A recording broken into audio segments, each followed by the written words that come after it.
പുനർജന്മ വിശ്വാസപ്രകാരം ദോഷകർമ്മങ്ങളുടെ ഫലമായി നീചയോനിയിൽ ജന്മമെടുക്കുകയും അതുപോലെ മഹാരോഗങ്ങൾ വന്നു ചേരുകയും ചെയ്യുന്നു എന്ന് പറയപ്പെടുന്നു.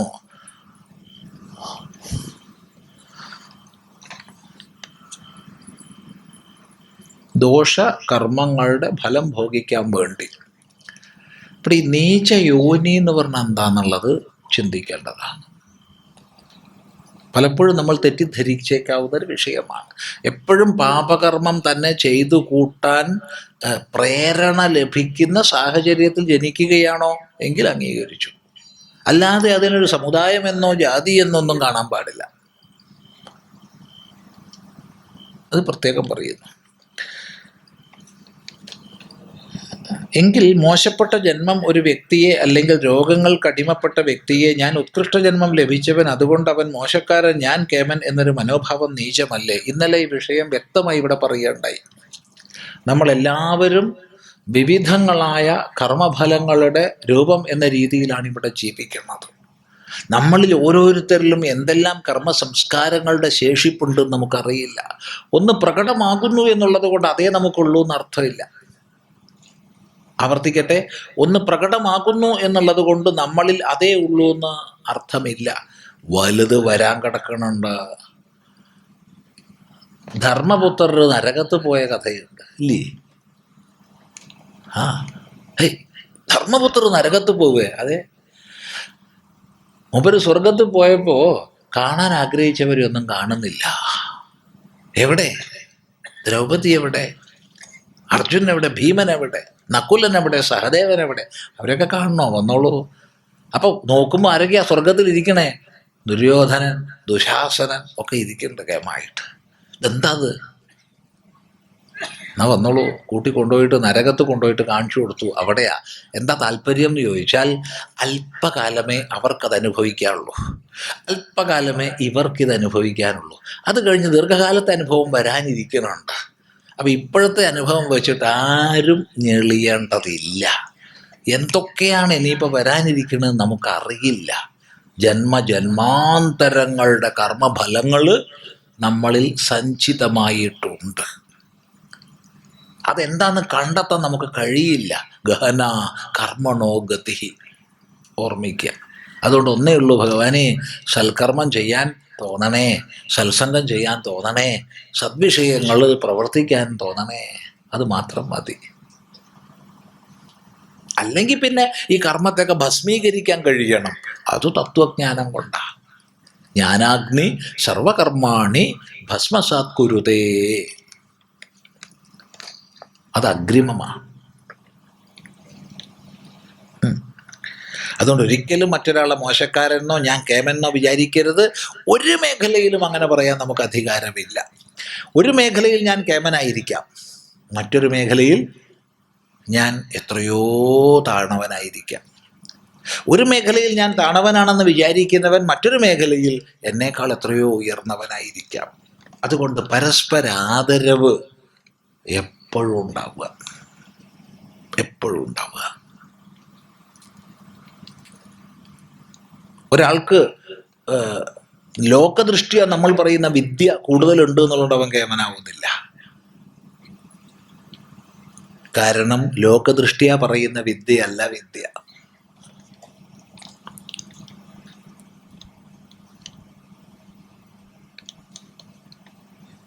ചിന്തിക്കുക. ഒരു 2-3 മാസങ്ങൾക്ക് മുമ്പ് നമ്മൾ ഒരു സഭയിൽ സംസാരിക്കുകയായിരുന്നു. ആ സഭയിൽ മെഡിക്കൽ പ്രൊഫഷനിലുള്ള വലിയ വലിയ ഡോക്ടർമാർ മാത്രമേ ഉള്ളൂ. ഒരു 100ൻ്റെ അടുത്ത്. എല്ലാവരും സ്പെഷ്യലിസ്റ്റുകളാണ്. സർജൻസ്, ജനറൽ മെഡിസിൻ, അങ്ങനെയുള്ള സ്പെഷ്യലിസ്റ്റുകളൊക്കെ. ആ ഒരു വേദിയിൽ അവരോട് സംസാരിക്കുന്ന സമയത്ത് ഞാൻ ചോദിച്ചു, നിങ്ങൾ വീട്ടിൽ ഒരു പ്രധാനപ്പെട്ട കാര്യം ചെയ്തുകൊണ്ടിരിക്കുമ്പോൾ ഇലക്ട്രിക് സപ്ലൈ പോകുന്നു. പോയപ്പോൾ നിങ്ങൾ മനസ്സിലാക്കി അടുത്ത വീട്ടിലൊന്നും പോയിട്ടില്ല എന്ന് മനസ്സിലാക്കി. അപ്പം നിങ്ങളുടെ ബുദ്ധി നിങ്ങളോട് പറഞ്ഞു ഫ്യൂസ് പോയതാണെന്ന്. ഈ കൂട്ടത്തിൽ എത്ര പേർക്ക് ഫ്യൂസ് കെട്ടാൻ അറിയാം? ഒരൊറ്റയൊന്നിനും അറിയില്ല. 100ഓളം സ്പെഷ്യലിസ്റ്റ് ഡോക്ടർമാരാണ്, MD, MS, DMO, മറ്റേ FRCP എന്നൊക്കെ പറഞ്ഞിട്ടുള്ള ക്വാളിഫിക്കേഷൻ ഉള്ളവരാ. ഒരാൾക്ക് പോലും ഒരു ഫ്യൂസ് വയറ് കെട്ടാൻ അറിയില്ല. അപ്പം അവരെന്ത് ചെയ്യണം? ഇലക്ട്രീഷ്യനെ വിളിക്കണം. അപ്പം അയാളെന്ത് പറയും? ഞാൻ നാളെ വരാം. അല്ല, ഇപ്പം വരണോ? ഒരു 300 റുപ്യ അധികം തന്നോളൂ. ആരാ കേമൻ? വലിയ പണ്ഡിതനാ, സകല ദർശനജ്ഞനാ, വെള്ളത്തിൽ മുങ്ങി പൊങ്ങുക, നീന്താൻ അറിയില്ല. ആരാ കേമൻ? അവിടെ കൊച്ചു കുട്ടി ചാടി ഓടി വന്ന് നീന്തി ഇയാളെ പിടിച്ച് രക്ഷപ്പെടുത്തുക. ആരാ കേമൻ?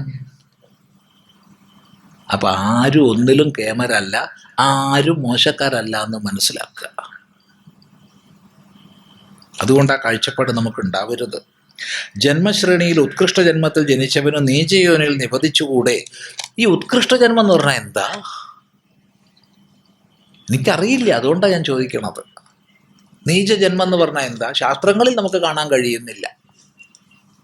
ഉത്കൃഷ്ട ജന്മം ഏതാ?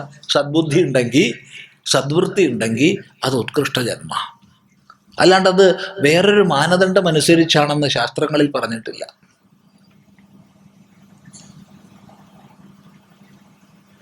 ഒരു ഉദാഹരണത്തിന് നോക്കൂ, ഉപനിഷത്തിലെ ഒരു പരാമർശമാണ് പറയുന്നത്. ഉപനിഷത്തിലെ പരാമർശം, 2 അരയന്നങ്ങൾ ഇങ്ങനെ പറക്കുക.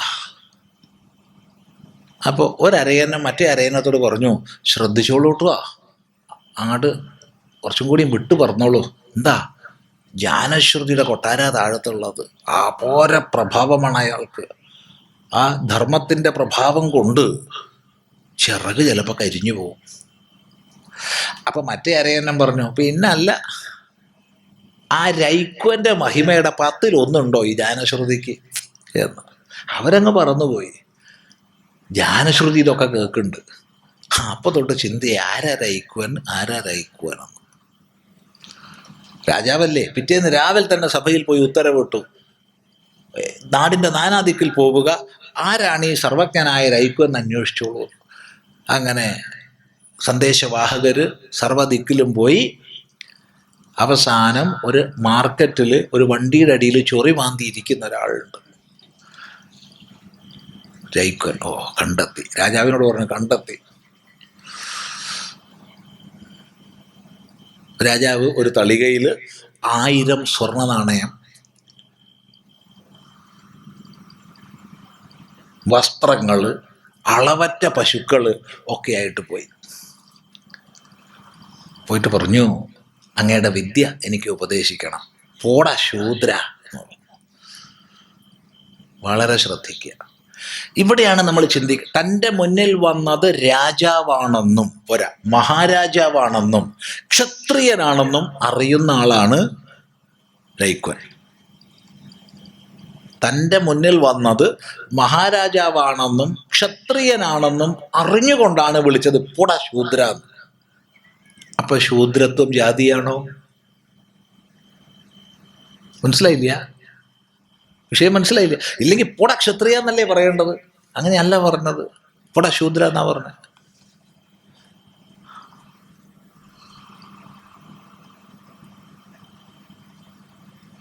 ശുചാ ദ്രവത്തെ വളരെ ദുഃഖത്തോടു കൂടി തിരിച്ചുപോയി.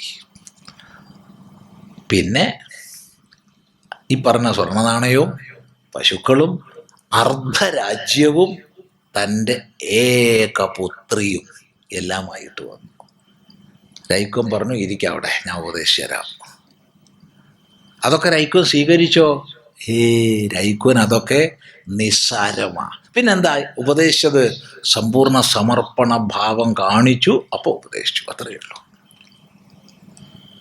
ഇതെന്തിനാ പറഞ്ഞതെന്ന് ചോദിച്ചാൽ, ക്ഷത്രിയനാണെന്ന് അറിഞ്ഞിട്ടും അപ്രകാരം മഹാരാജാവാണെന്ന് അറിഞ്ഞിട്ടും രൈക്വൻ അങ്ങനെ പറഞ്ഞെങ്കിൽ നമ്മൾ മനസ്സിലാക്കുക, ഉയർന്നത് താണതൊക്കെ വിദ്യയുടെയും മറ്റും അടിസ്ഥാനത്തിൽ നിലകൊള്ളുന്നതാണ്. അല്ലാതെ ഏതെങ്കിലും സമുദായമോ ജാതിയോ ഉയർന്നതോ താണതോ അല്ല. അത് പ്രത്യേകം ശ്രദ്ധിക്കുക.